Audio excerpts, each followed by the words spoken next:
Assalamualaikum warahmatullahi wabarakatuh. Bertemu lagi dengan channel Cafe Literasi bersama lagi untuk membahas prediksi soal PPPK Guru SD Kompetensi Teknis tahun 2023. Baiklah, semoga dengan prediksi soal ini Bapak Ibu mendapatkan referensi untuk latihan soal jelang tes seleksi PPPK tahun 2023. Langsung saja tanpa menunggu lama. Kita lanjut di nomor satu. Tanda-tanda adanya kemerosotan sikap nasionalisme akhir-akhir ini mulai tampak pada masyarakat kita. Hal ini dapat kita lihat pada sikap dan perilakunya. Sikap nasionalisme sudah seharusnya dimanifestasikan dalam bentuk sebagai berikut. A. Sanggup menghormati bendera merah putih saat upacara. B. Cinta dan bangga terhadap bangsa. C. Mengikuti berbagai lomba di tingkat internasional. D. Mengagungkan budaya daerah yang dimilikinya.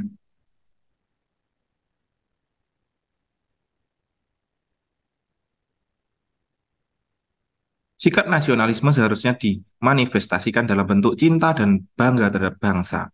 Ini mencakup rasa cinta dan kebanggaan terhadap negara dan bangsa sendiri tanpa meremehkan bangsa lain. Sikap nasionalisme yang sehat adalah yang menghargai keragaman budaya dan mempromosikan kerjasama serta penghargaan terhadap bangsa-bangsa lain dalam semangat perdamaian dan kerjasama internasional. Sikap ini berkontribusi pada pemahaman yang lebih baik antara negara-negara dan memperkuat hubungan antar bangsa. Jadi di sini yang paling benar adalah cinta dan bangga terhadap bangsa, yaitu B, cinta dan bangga terhadap bangsa.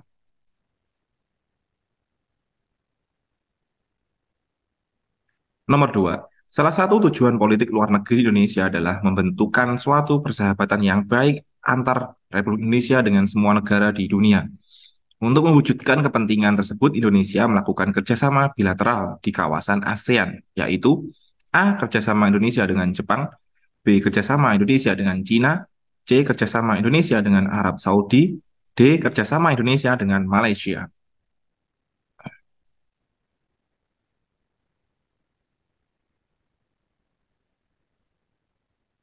Kerjasama Indonesia dalam kawasan ASEAN adalah kerjasama Indonesia dengan Malaysia.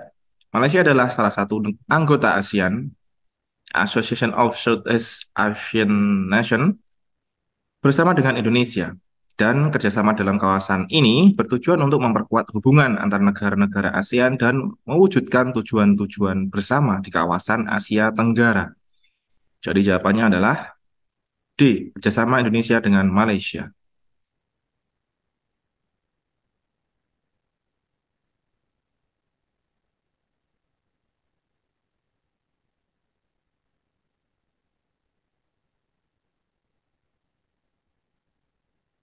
Nomor tiga, dalam era ekonomi global dan pasar bebas, sangat dituntut SDM yang bersikap mental wirausaha yang salah satu cirinya memiliki kemandirian yang tercermin pada perilaku A. Berusaha sendiri dan menambahan modal asing.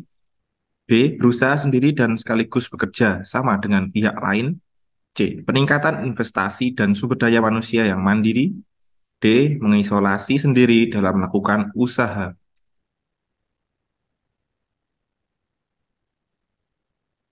Dalam era ekonomi global dan pasar bebas, salah satu cirinya memiliki kemandirian yang tercermin pada perilaku berusaha sendiri dan sekaligus bekerja sama dengan pihak lain. Ini mengacu pada kemampuan untuk mengambil inisiatif dan tanggung jawab dalam memulai atau mengelola usaha sendiri, wirausaha, tetapi juga memiliki keterampilan berkolaborasi dan bekerja sama dengan pihak lain, termasuk rekan bisnis, mitra, dan pelanggan. Kemandirian dalam konteks ini tidak berarti isolasi, tetapi sebaliknya, wirausaha yang mandiri dapat bekerja sama dengan baik dalam lingkungan bisnis yang kompleks dan berubah-ubah. Jadi jawabannya adalah berusaha sendiri dan sekaligus bekerja sama dengan pihak lain, yaitu B, berusaha sendiri dan sekaligus bekerja sama dengan pihak lain.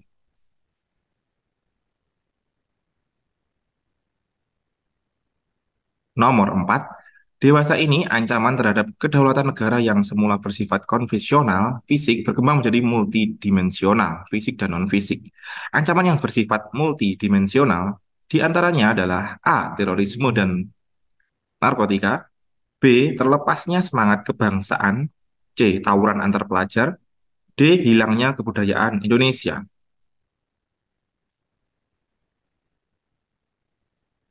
Ancaman yang bersifat multidimensional mencakup berbagai aspek baik fisik maupun non-fisik. Dari opsi yang Anda sebutkan, yang merupakan ancaman yang bersifat multidimensional adalah terorisme serta narkotika.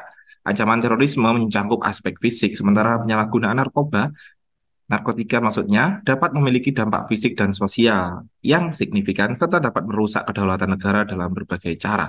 Ancaman ini bersifat multidimensional karena melibatkan berbagai aspek seperti keamanan nasional, kesejahteraan sosial, dan stabilitas negara. Jadi di sini jawabannya adalah terorisme serta narkotika. A.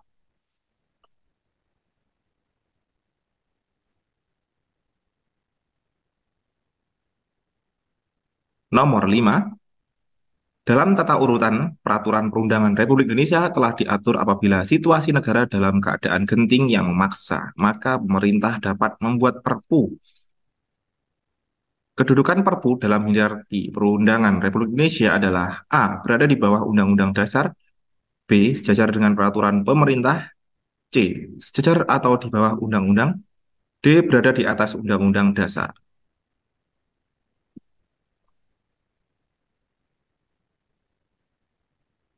Kedudukan peraturan pemerintah dalam hierarki perundangan Indonesia adalah sejajar atau di bawah undang-undang. Peraturan perundang-undangan (Perpu) memiliki kedudukan setara atau lebih rendah dari undang-undang, yang merupakan tingkat tertinggi dalam hierarki perundang-undangan. Perpu dapat dikeluarkan oleh pemerintah dalam situasi genting, tetapi tetap harus tunduk pada batasan dan ketentuan yang telah diatur dalam Undang-Undang Dasar dan peraturan perundangan yang telah, mohon maaf saya ulangi, diatur dalam Undang-Undang Dasar dan peraturan perundang-undangan yang lebih tinggi. Jadi jawabannya adalah sejajar atau di bawah undang-undang sejajar atau di bawah undang-undang dasar. Ini dia C, jawabannya C.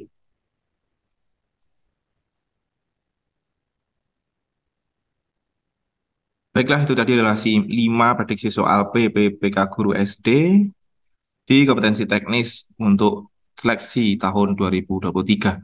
Semoga diberi kemudahan dan sukses semuanya ya teman-teman. Oke, sampai jumpa di video selanjutnya. Jangan lupa di subscribe, share, dan like kalau bermanfaat. Wassalamualaikum warahmatullahi wabarakatuh.